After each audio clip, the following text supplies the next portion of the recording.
সংৰক্ষণৰ কথা যেতিয়া আমি ক'ব যাওঁ তেতিয়া দীপৰ বিলৰ চৰাই বা যিটো ইক'লজিকেল ইম্পৰ্টেঞ্চটো আমি সদায় গুৰুত্ব আৰোপ কৰিব লাগে আৰু তেতিয়াহ'লে আমি এই যি ডাটা এটা ডাটাবেছ আমাক লাগিব কাৰণ সংৰক্ষণ কৰিব যাওঁতে ডাটাটো বহুত ইম্পৰ্টেণ্ট হয় আৰু সেই ধৰণে আমি যেতিয়া 7 ৱেবছ ৰিচাৰ্চৰ ফাউণ্ডেশ্যনৰ পৰা আমি এই কামখিনি কৰিছিলোঁ তাত আমাক যথেষ্টখিনি অৰ্গেনাইজেশ্যনে কলাবৰেশ্যনত এটা কৰিছিলোঁ যিহেতু তাত ইউনিভাৰ্চিটি আছে Don Bosco university Cotton university Tata institute of social science আমাৰ লোকেল কমিউনিটিৰ ভিতৰত দীপৰ বিল সুৰক্ষা মঞ্চ আছে আৰু আমাৰ পাঁচপাৰা সমবায় সমিতি আমাৰ যিটো ফিচিং কমিউনিটিৰ ৰিপ্ৰেজেণ্টেটিভ মানে থাকে আৰু একে সময়তে গভৰ্ণমেণ্টৰ ফালৰ পৰা ফৰেষ্ট ডিপাৰ্টমেণ্ট আছে তো এটা মানে গভৰ্ণমেণ্ট অৰ্গেনাইজেশ্যন আৰু ইউনিভাৰ্চিটি আৰু লোকেল মানুহৰ এটা কালেক্টিভ এইটো এফৰ্ট হয় যোৱা বিগত সময়ত আমি এই কামখিনি আৰম্ভ কৰিছোঁ আৰু গতিকে এই ক্ষেত্ৰত আমি যদি ক'ব খোজোঁ যে আমি প্ৰথমবাৰ যেতিয়া আৰম্ভ কৰিছিলোঁ তেতিয়া আমি চৰাইৰ সংখ্যা পাইছিলোঁ 161বিধ প্ৰজাতিৰ 28,000 মানে ওচৰা-ওচৰি পক্ষী পাইছিলোঁ আৰু কিন্তু যোৱা বছৰ চৰাইৰ সংখ্যা যথেষ্ট হ্ৰাস পাইছিলে যিয়ে আমাক মনত বহুত কষ্ট দিছিলে কাৰণ যোৱাবাৰ ৰাইজিং ছান ৱাটাৰ ফেষ্টিভেল এখন পাতি মানে পানীৰ লেভেলটো বহুতখিনি বেছি কৰি ৰাখিছিলে যাৰ কাৰণে যি হেবিটেটত যথেষ্টখিনি ক্ষতি হৈছিলে যাৰ কাৰণে চৰাইৰ সংখ্যা 155বিধ প্ৰজাতিৰ পৰা মানে 11,200 কিমানলৈকে হ্ৰাস পাইছিলে বহুতখিনি চৰাই যোৱাবাৰ হ্ৰাস পোৱাৰ পাছত পুনৰ এইবাৰ কিন্তু সেই খেলখন নাপাতিলে চৰকাৰে কাৰণ সেই খেলখন নাপাতাৰ ফলত আৰু এইবাৰ যিটো কৰিছে পানী মানে বন্ধ কৰি ৰখা নাই ইনলেট আউটলেট ব্যৱস্থাখিনি ঠিকে কৰাৰ ফলত কি হৈছে এই যি মানে যোৱাবাৰ অলপ ক্ষতি হ'ল তাক আমি এইবাৰ দীপৰ বিলে ৰিকভাৰী কৰা বুলি আমি ক'ব পাৰোঁ কাৰণ এইবাৰ চৰাইৰ সংখ্যা হ্ৰাস পাইছে 161বিধ প্ৰজাতি যিটো আমি পূৰ্বতেও পাইছিলোঁ আৰু এইবাৰ চৰাইৰ সংখ্যা আমি টোটেল পাইছিলোঁ 17,623বিধ প্ৰজাতিৰ মানে যোৱা বছৰতকৈ বহুতখিনি বাঢ়িলে তো এইটো আমাৰ কাৰণে আশাব্যঞ্জক আৰু সেইকাৰণে আমি আপোনালোকসকলৰ থ্ৰুদি এইটোৱে আমি অনুৰোধ কৰিম যে চৰকাৰক যেতিয়া দীপৰ বিল বা যিকোনো এনেকুৱা ইক'লজিকেল ইম্পৰ্টেণ্ট থকা ঠাই অকল দীপৰ বিল বুলিয়ে কোৱা নাই বা যিকোনো এনেকুৱা ঠাইত যেতিয়া যিকোনো উন্নয়নমূলক বা যিকোনো কাম কৰিব যায় এই যি ইম্পেক্টটো মানে এনভাইৰমেণ্টেল যিটো ইম্পেক্ট বা ইক'লজিকেল যিটো ইম্পেক্ট সেইটো সদায় গুৰুত্ব দিব লাগে আৰু সেইটো গুৰুত্ব দিলে কি হ'ব উন্নয়ন আৰু সংৰক্ষণ দুয়োটা এটা বহনক্ষম মানে এটা বেলেঞ্চ এটা কৰিব পৰা যায় যিহেতু যোৱাবাৰ মানে যধে মধে আমি খেলখন পাতা বুলিয়ে ক'ম পতাৰ কাৰণে একো মানে এইবিলাক গুৰুত্ব নিদি যেতিয়া পানীৰ লেভেলটো বেছি কৰিলে হঠাৎ চৰাইৰ সংখ্যা কমি গ'ল তেতিয়া আমাক মনত বহুত দুখ দিছিলে কিন্তু এইবাৰ সেই বস্তুটো তেখেতসকলে নকৰাৰ কাৰণে তেখেতসকলক ধন্যবাদ জ্ঞাপন কৰিছোঁ আৰু অনাগত দিনতো আমি আশা কৰিম যে এনেকুৱা ধৰণৰ কাম কাজ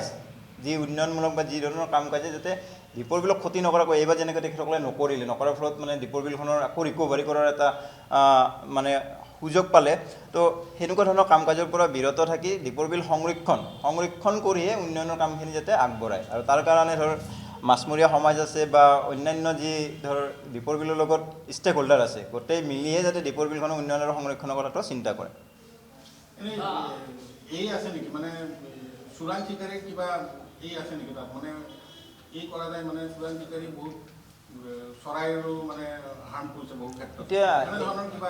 মানে মাজে মাজে এইটো আপুনি নুই কৰিব নোৱাৰে কাৰণ কিয় যোৱা বছৰৰ আগৰ বছৰো চৰাই মাৰিছিলে মাৰাৰ ফলত কি হৈছে আমাৰ মাছমৰীয়া সমাজে তাক ফটো মাৰি ফৰেষ্টক ফটো দিয়াৰ পাছত তেখেতক এৰেষ্ট কৰি জেল হাজতলৈ পঠাইছে তো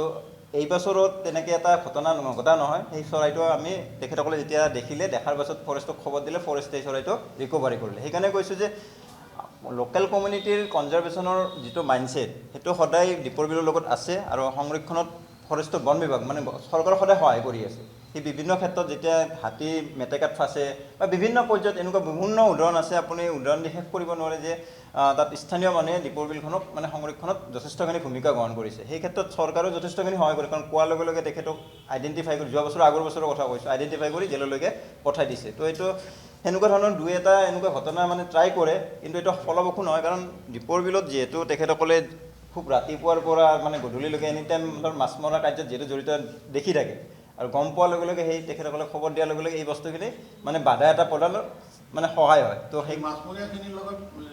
এই চৰাইখিনি কেনেকুৱা সম্পৰ্ক সেইটো কথা কওকচোন এতিয়া চা আমি সেই বস্তুটোৱে চাইছিলোঁ তো আমি বিল মাৰাৰ পাছতৰ আগৰ হেৰিটো কিমান আছিল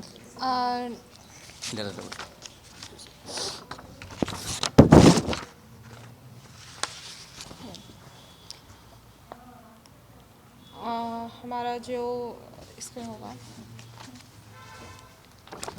सिंपली वो बिल मना के दिन कितना मिला और उसके बाद हमारा जो 5 डेज़ हम लोग बर्ड काउंट करते हैं दिस ईयर तो हमारा हाईएस्ट बर्ड काउंट डे 4 में मिला हमारा बर्ड काउंट ऐसे है कि भीलमारा का दिन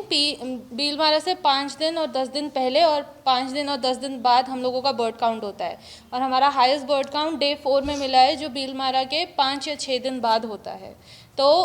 भीलमारा में यूजुअली बहुत सारे लाइक फिशरमैन एक साथ फ़िश करते हैं और उस टाइम पे बर्ड्स भी रहते हैं, ठीक है। बर्ड्स का एक्चुअली प्रॉब्लम क्या होता है कि जब ये लोग फ़िशिंग के लिए जाते हैं ना तो बर्ड्स मूव करते हैं, जैसे धारापुर से बोरागांव की तरफ चले जाएंगे, बोरागांव से जालुकबरी की तरफ आ जाएंगे, जालुकबरी से पामुही की तरफ आ जाएंगे। तो जब वो मूवमेंट होता है और दीपर बिल इतना बड़ा है तो हम सब एक जगह को देख के बोलते हैं कि ओ फिशरमैन की वजह से ये बर्ड्स चला गया, बट वैसा नहीं होता है। वो मैं भी आप पामुही से देख रहे हो बट शायद वो बर्ड पामुही से में थोड़ा डिस्टर्बेंस है तो वो जालुकबरी में चला गया, मतलब दीपर बिल का बर्ड्स दीपर बिल में ही रहता है। तो मतलब कोई ऐसा सिग्निफिकेंट इफेक्ट नहीं है कि फिशरमैन का फिशिंग की वजह से बर्ड्स को कुछ इम्पैक्ट कर रहा है।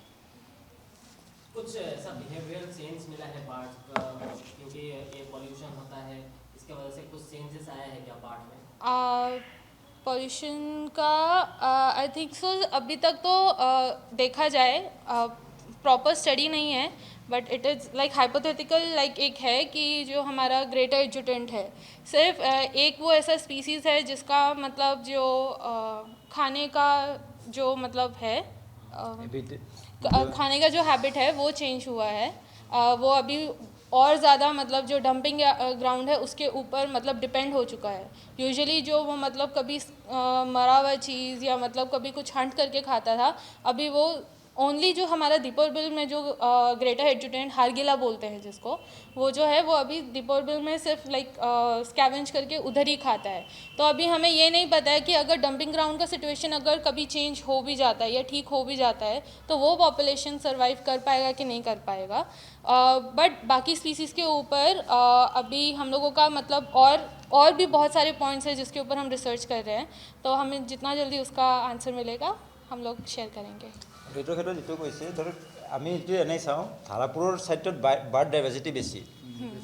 কাৰণ ধাৰাপুৰৰ ছাইডত কি হয় এইফালৰ পৰা যেতিয়া গুৱাহাটীৰ বেয়া পানীখিনি সোমায় তো খানাজানে দি ওলাই যায়, তো সেই পাৰ্টটোত সেই বেয়া পানীৰ পাৰ্টটো নপৰে আৰু তাত মানে হেবিটেটখিনি বহুত আছে, মানে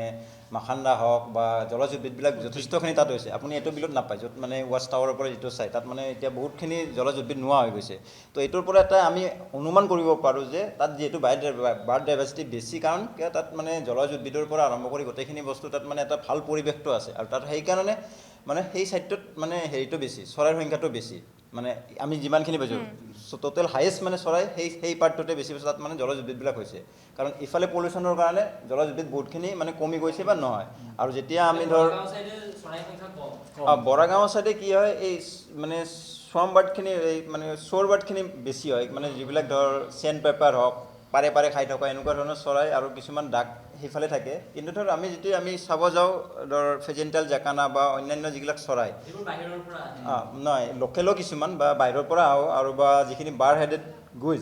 বাৰ হেডেড গিজে মানে ঘাঁহজাতীয় হেৰিবিলাক খায়,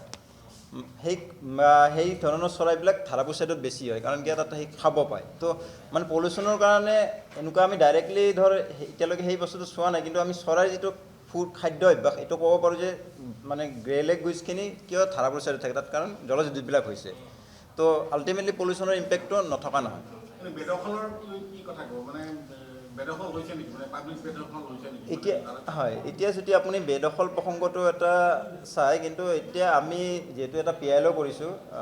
দীপৰ বিলৰ, তো আমি অলৰেডি হাইকোৰ্টৰ ফালৰ পৰা হেৰি কৰিছে, দীপৰ বিলৰ যিটো ৱাইল্ড লাইফ চেঞ্চুৰী ডিমাৰ্কেশ্যনটো হৈ গৈছে 2014 চনৰ মে' মাহত হৈছে। ৱাইল্ড লাইফ চেঞ্চুৰীত বেদখল নাই, তেখেতসকলে পিলা চিলা লৈ গোটেইখিনি কৰিছে। কিন্তু যিহেতু ৰামচাৰ ছাইডৰ ডিমাৰ্কেশ্যন এতিয়াও সম্পূৰ্ণ হোৱা নাই, শেহতীয়াভাৱে সুপ্ৰিম কোৰ্টেও হেৰি দিছে যে ৰামচাৰ ছাইডখন ভাৰতৰ গোটেই ৰামচাৰ ছাইড ডিমাৰ্কেশ্যনৰ মানে হেৰিৰ কাৰণে এটা হেৰি কৰিছে, ডাইৰেক্টিভ দিছে। আৰু সেই ৰামচাৰ ছাইডৰ ডিমাৰ্কেশ্যনটো কমপ্লিট হোৱাৰ পাছতে আপুনি ক'ব পাৰিব যে বেদখল হৈছে নে নাই। কাৰণ আজি তাৰ 2002 চনতে দীপৰ বিল ৰামচাৰ ছাইড হ'ল, কিন্তু এতিয়াও মানে যিটো প্ৰক্ৰিয়া আৰম্ভ হৈছে, আমি যিহেতু হাইকোৰ্টত ইতিমধ্যে হাইকোৰ্টে আগতেই নিৰ্দেশ দিছিলে, মানে ডিমাৰ্কেশ্যনৰ প্ৰক্ৰিয়াটো আৰম্ভ হৈছে ৰামচাৰ ছাইডৰ, আৰু সেইটো সম্পূৰ্ণ হ'লে এইটো স্পষ্ট হৈ যাব যে দীপৰ বিলত বেদখল হৈছে নে ইলিগেল কিবা কনষ্ট্ৰাকশ্যন হৈছে। যিহেতু এইটো কমপ্লিট হোৱা নাই আজিৰ তাৰিখত মানে ডাইৰেক্টলি কোৱাটো অলপ টান। বেদখল হোৱা নাই বুলি ক'ব পাৰা? নহয়, যেতিয়া সীমাটো নিৰ্ধাৰণ হ'ব, সীমাটো হৈ যাব। আজিলৈকে আমি যেতিয়া যিহেতু মানে হেৰি ৱাইল্ড লাইফ চেঞ্চুৰীৰ সীমাটো নিৰ্ধাৰণ হৈ গৈছে, ৱাইল্ড লাইফ চেঞ্চুৰীৰ সীমাটো নিৰ্ধাৰণ হোৱাৰ কাৰণে আমি এটা বস্তু স্পষ্টকৈ ক'ব পাৰোঁ যে ৱাইল্ড লাইফ চেঞ্চুৰীত কি হোৱা নাই, বেদখল হোৱা নাই যেহেতু ৰামচাৰ ছাইড 2002 চনতে ঘোষণা কৰিলে 4000 হেক্টৰ কিন্তু আজিলৈকে সেই সীমাটো নিৰ্ধাৰণ হ'ল যাৰ কাৰণে আমি মানে মহামান্য উচ্চ ন্যায়ালয়ৰ কাষ চাপিছিলোঁ মানে দীপৰ বিলৰ সংৰক্ষণৰ কাৰণে সেইটো এতিয়া মানে প্ৰচেছ চলি আছে আৰু সেই বস্তুটো হৈ যোৱাৰ লগে লগে গোটেই বস্তুটো স্পষ্ট হৈ যাব যে বেদখল হৈছে নে তাৰ ভিতৰত কি সোমাই যায় তো তেতিয়াই স্পষ্ট হ'ব যে সীমাটো যেতিয়া নিৰ্ধাৰণ নহয় তেতিয়ালৈকে সেইকাৰণে সীমাটো আগত সংৰক্ষণ ব্যৱস্থা কৰাৰ আগতে সীমাটো নিৰ্ধাৰণ কৰাটো অত্যন্ত প্ৰয়োজন আৰু সীমাটো নিৰ্ধাৰণ হৈ যায় সেইকাৰণে আমি আজি যিগিলা কথা কৈ আছোঁ যে মাইক্ৰ' হেবিটেটবিলাক মানে ৱাইল্ড লাইফ চেঞ্চুৰীৰ বাহিৰত বৰাগাঁও হওক ধাৰাপুৰ হওক এই অঞ্চলসমূহ ৱাইল্ড লাইফ চেঞ্চুৰীৰ বাহিৰত হোৱাৰ পাছত তাত চৰাইৰ সংখ্যাটো বেছি তো সেই অঞ্চলসমূহ ৰামচাৰ ছাইডৰ অন্তৰ্ভুক্ত হয় আমাৰ মতে আৰু যদি সেই অঞ্চলসমূহ কি হিচাপে দিয়ে সেই বস্তুটো যিহেতু প্ৰচেছ চলি আছে আৰু ইতিমধ্যে হাইকোৰ্টেও আগতেই দিছে ইতিমধ্যে শেহতীয়াভাৱে সুপ্ৰিম কোৰ্টেও দিছে তো এই বস্তুটো হৈ যোৱাৰ পাছতহে আমি এটা স্পষ্ট সেই কৰিব পাৰিম যে দীপৰ বিলত বেদখল হৈছে নে আৰু তাৰ যদি বেদখল হৈছে অভিয়াছলি যেতিয়া ৰামচাৰ ছাইড হ'ব ৱেটলেণ্ড মেনেজমেণ্ট ৰুল 2017ৰ আণ্ডাৰত এই বস্তুবিলাক প্ৰহিবিশ্যন আছে যিকোনো পাৰ্মানেণ্ট কনষ্ট্ৰাকশ্যন তো তেতিয়া সেই বস্তুবিলাক ওলাই পৰিব যিকোনো খবৰৰ বাবে যোগাযোগ কৰক 7099017330 লগতে 7099017110 নম্বৰত